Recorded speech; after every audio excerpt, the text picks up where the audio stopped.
Your job isn't to defend your idea, it's to evolve it.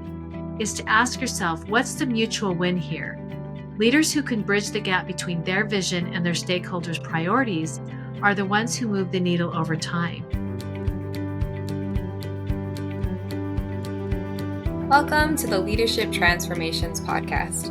I'm your host, Stephanie Willmore, accountability coach with Paradox Circle Consulting. In this podcast, we explore real-life situations with the help of our two founders and principal consultants, Janet Taggart and Linda Linfield. Today, we are joined by Janet Taggart. Janet specializes in empowering leadership transformations from the inside out, coaching aspiring to executive leaders to become known for their highest value. Thank you again for joining us today, Janet. Great to be here, Stephanie. Thank you. And we are going to dive into a topic today that resonates with many leaders. And it's a little bit of a pivot.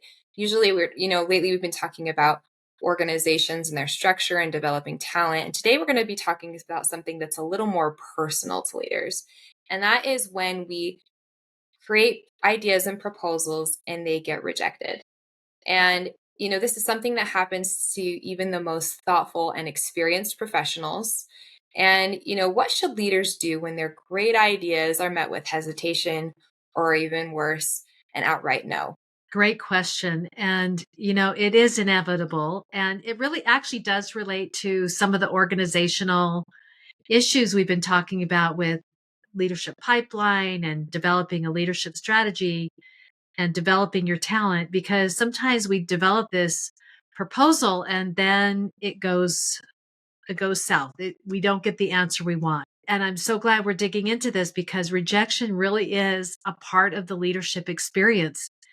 It's how we respond to it that can either stall our growth or become a catalyst for our leadership maturity. One thing that will really help leaders when they are told no is to reframe that no to a no, not now, rather than a no, not ever. No decision has to be final. As long as you preserve the relationship, you can continue to navigate toward the desired outcome. It may take a different path. It may take something you hadn't considered before, but as long as that relationship is maintained, you have the ability to continue to navigate toward the desired outcome. Through adopting a no, not now approach, we can maintain our curiosity about where the resistance is and how we might alter our proposal or approach to meet the needs and objectives of the decision maker. This mindset shift is so crucial. When leaders treat a no as final, they inadvertently close the door on future possibilities.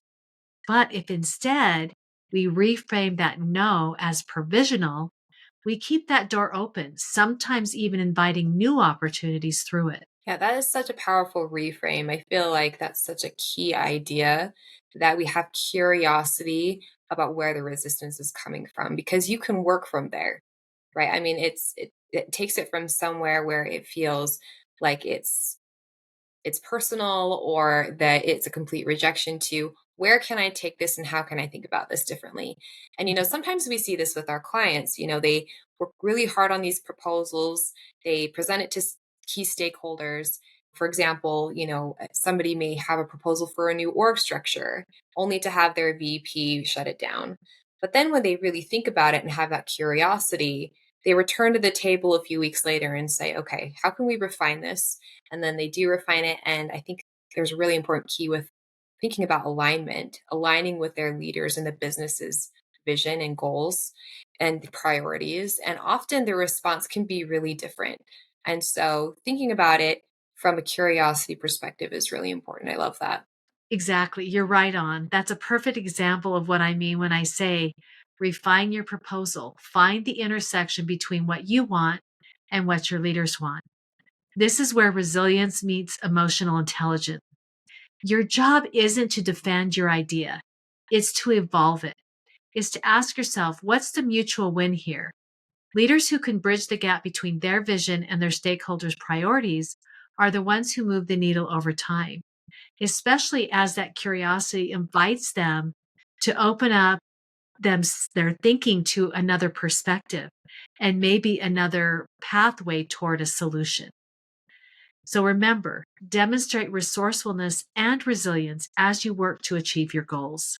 Yeah, that's a really good point that you are demonstrating resilience and remembering that when you're making these proposals, you're making it to people who may have different ideas or different priorities. And that in the process, you have to make the connection with relationship building, that this process can evolve because of relationships, and that you can kind of marry both relationship building with the tactical side of leadership. We're making these proposals, but how do relationships play into that? And so let's talk a little bit more about that. What role does relationship play in navigating these type of professional disappointments? I would say that relationships are absolutely foundational in navigating professional disappointments because we're drawn to wanting to defend that idea rather than holding ourselves back and looking at the larger picture and saying, no, relationships are going to make help me be successful over time, and being able to navigate through those disappointments through building stronger and stronger relationships. It's useful to maintain focus on the outcomes you want to produce and your opportunity to take steps toward the outcomes you care about in terms of both accomplishing the task and strengthening the relationship. This dual focus is what separates strong leaders from competent ones. When a proposal gets rejected, you have a chance to either erode or deepen trust with your stakeholders. Leaders who focus only on outcomes often miss that second opportunity to invest in the relationship. This is particularly important in fast growing, high change environments, just like those many of our clients operate in, especially in tech or tech dependent organizations. It makes me think of the phrase we often use at Paradox Circle that we help leaders lead and we help the best leaders become even better. And it really applies here because becoming even better isn't about always getting a yes. It's about how you move forward after you hear no. And this next point is critical, especially for those managing up. Show flexibility and logically and sincerely tie your design to the key stakeholders' desired outcomes. And even then, you may still get a no, but that's part of the vision or the way forward when it comes to trying to make proposals that leadership wants to adopt and wants to move forward on. We coach leaders to take a stakeholder-centered approach. This means being curious, not defensive. If your idea didn't land, why not? What matters most to the people you're trying to influence? When you align your design with their vision, you increase your influence exponentially. You explained that so beautifully. And, I think that everybody aspires to have that curiosity and to have a resilient mindset. But what about those leaders who over time become disheartened? That maybe they've had several no's and they're starting to question their own instincts. Great question. And that's when we coach leaders to lean into the idea of leading with composure and resilience. If you telegraph inflexibility or despair, you can cause others to lose faith in you. And so this is a lot about presence. Your stakeholders aren't just evaluating your ideas, they are watching how you handle resistance. Are you adaptable? Do you stay solution oriented? Do you still lead with integrity even when things don't go your way? One of our clients, a rising technical leader in a hybrid team, faced pushback on a tool rollout proposal. Instead of arguing, he invited feedback, then reworked the proposal in a way that created a stronger alignment to operational KPIs, things that he had overlooked in his original proposal. And that's what leadership at every level looks like. We often say to new managers, giant leaps are thrilling, but baby steps also count, and they really add up. Yeah, that's a really good point. And that's encouraging. We need to remind ourselves that progress is made a step at a time. And I really liked the point that you made about resilience and presence, that really leaders can choose to get out of their own way or they can kind of stay stuck. And so I think that it's really helpful to say, make that decision to be open and remember that your leaders are watching the way that you react to situations like these.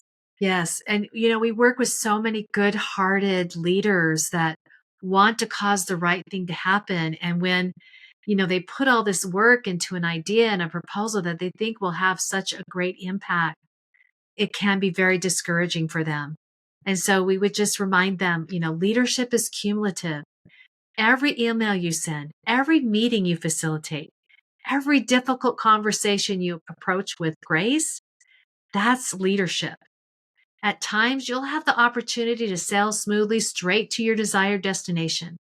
And other times, a better strategy is to navigate the rough waters, staying the course toward your destination. In other words, don't mistake detours for dead ends. Stay the course and keep the long view in mind. Use the detours as opportunities to develop deeper, more trusting professional relationships, and as invitations to understand the needs and the objectives of the organization more fully. It's true that we learn more about ourselves during times of challenge, frustration, and uncertainty than when things go smoothly. Well, that is really wonderful wisdom that you've shared, Janet. And, before we close, what would you say to HR leaders or business executives who want to encourage this kind of resilience and, in terms of relational leadership in their organizations? A great way to start is to start by modeling it and building that capability within yourself. Do a gut check and say, am I modeling this or am I expecting others to do it well when they don't see a good model for that? And then create environments where it's safe to experiment and fail. Allow people to make proposals and to tell them no and to encourage them to do the things that we've outlined here in this podcast. And recognize resilience and coach your leaders on how to take no as information, not as a verdict. It's really important. Here at Paradox Circle, we partner with organizations to build these exact capabilities from aspiring leaders to senior executives. And when you invest in this kind of leadership development, you get more than just great ideas. You get leaders who can carry those ideas through rough waters. Yeah, we see that power in the idea of authentic leadership and in being genuine and allowing people to have a growth mindset and to use all of these experiences to build that leadership maturity. So, thank you for this wonderful discussion, Janet. And thank you to those who have joined us today on the Leadership Transformations podcast. If you are an HR leader committed to building a strong leadership pipeline, or a business leader who knows that your company's growth depends on the growth of its people, we would love to connect with you. And at Paradox Circle Consulting, we partner with forward thinking organizations and we help leaders at every level rise to their potential. We do this with programs, coaching, and tools that create a real impact. We want to remind you that you were meant for greater things. Thank you for joining us. Until next time. At Paradox Circle, we facilitate the growth and transformation of individuals, leaders, and emerging leaders of fast-growing tech-savvy organizations. If any of our listeners are interested in learning more about our approach to leadership coaching at Paradox Circle Consulting and how to help transform how you show up at work, book a consult with us online at paradoxcircleconsulting.com. We would love to help you and your organization achieve more than ever before.